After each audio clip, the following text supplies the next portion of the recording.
Welcome to the 2025 anniversary guide for Titanfall 2. This tower is so damn tall, suka, блядь. Your pilot gameplay for Titanfall 2. I mean, this is a very good game. Does he ever shut up?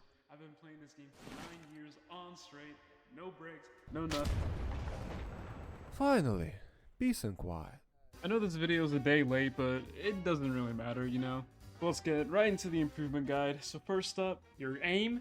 Your game sense and your movement is going to be your top priorities for improving your pilot gameplay. To improve your Titan gameplay, I'm going to make separate videos for that, so you get the idea. Alright, first let's talk about your aim. I recommend using a lower sensitivity, because high senses are kind of like harder to control, especially when an enemy does some erratic movement. And you also want to aim with your body, and by that I mean you want to counter strafe in the direction that the enemy is going. An example is like if they're going right, you want to counter strafe left while you track them with your crosshair. And it doesn't have to be any extreme movement. In this clip right here, you can see Nykrez falling slowly down to the right, and I barely moved to the left.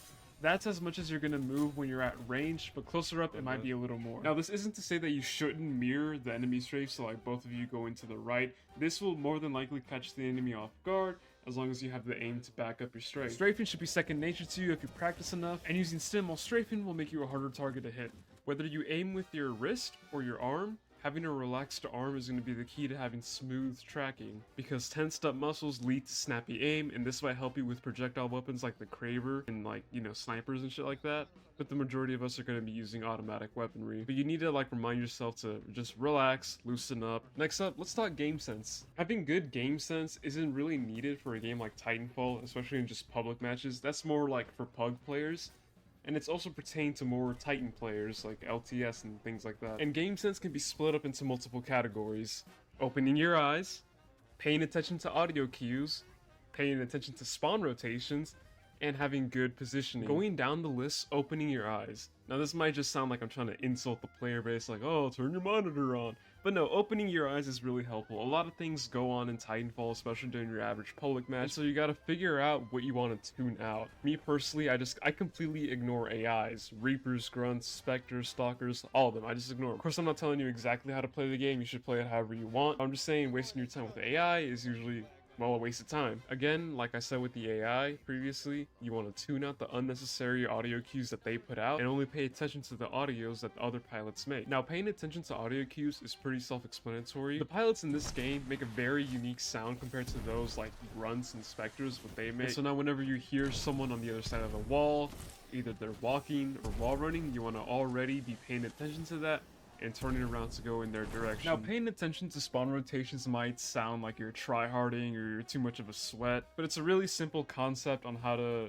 always be in a gunfight. You want to always be in the action, you don't want to have any downtime in the game. By looking at the minimap, you can see your team spawn and the enemy spawn by the orange and blue circles on the map, and I think most of you already know this, but the big circles are pilots and the small circles are AIs, Grunts, Spectres, that sort of stuff. These spawns will flip around the map periodically throughout the match. Now, an important thing to note is that if you are playing within the bounds of an enemy spawn circle, the spawn will flip and it will no longer be in the area that you just were. That's why most people, when going for high kill games, or if they're looking to spawn trap the enemy, barely play within the circle or just play on like the very border of it, because again, killing enemies within their circle spawn will force that area to swap to a new place. But we're not looking to spawn trap around here. Maybe I'll do it all the time. I do it every game, but you aren't trying to do that. However, what I actually recommend doing in a real public match is just once you find an enemy spawn, you kill as many as you can, you just play it out normally, and then you kind of want to like patrol the area, if that makes sense, until you eventually stumble upon the new spawn. Most commonly, what's going to happen when an enemy spawn changes is that it's going to flip to the other side of the map. It's pretty, like,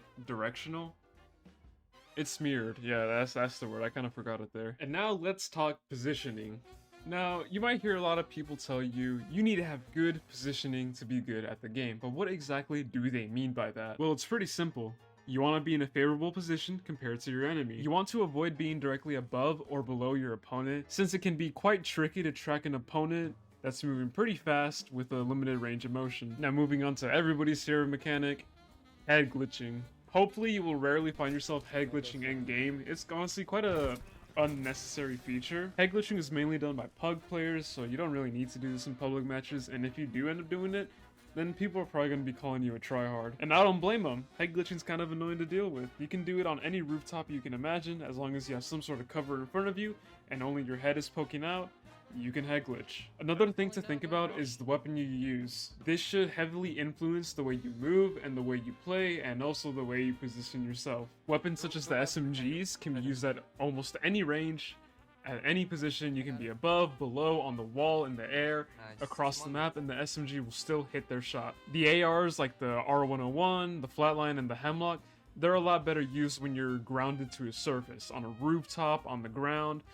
Not that they're inaccurate in air, but you're better off using that when you're in a fixed position. And then of course you have the Grenadiers, which excel when you're above your opponent, like the Cold War. It's really easy to hit somebody when the enemy's on the wall or below you. On average, almost every weapon is best at medium to long range. Close range, they're all like the same thing. They all deal the same damage, they all kill just as fast. Because with a game like Titanfall where the TTK is so low, it doesn't really matter at close range. I recommend using Stim to improve on your pilot gameplay. That way you're able to put yourself in a better position really quick with just the hit of a button. That way if you're in a spot that's like pretty bad for you, just, you know, pop your Q and instantly run to a new spot.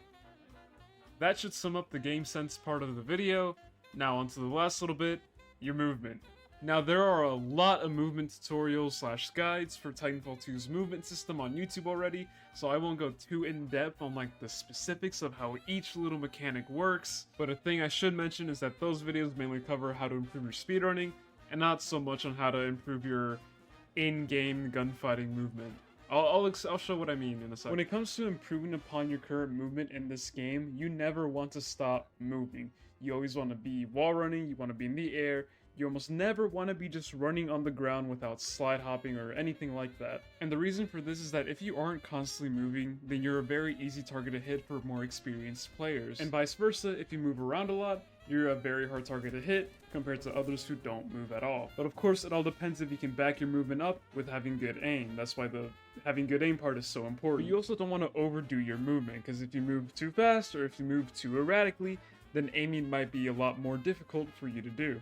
But of course, again, this all depends on the player. Here I have some actual good tips on how to maintain momentum and basically keep your flow around the map. Learn to tap strafe if you haven't already for my keyboard players, and if you're controller, then you're not moving anyways. Tap strafing just comes down to spamming WASD in the direction you're going. So let's say you're moving forward and then all of a sudden you want to tap strafe to the left. You would look in that direction while spamming A. And if you want to get an extra boost during your tap strafe, you would save your double jump and then use said double jump at the moment of you spamming A. Repeating myself one more time, spam the key, just spam it over and over again and double jump at the same time while turning in that direction.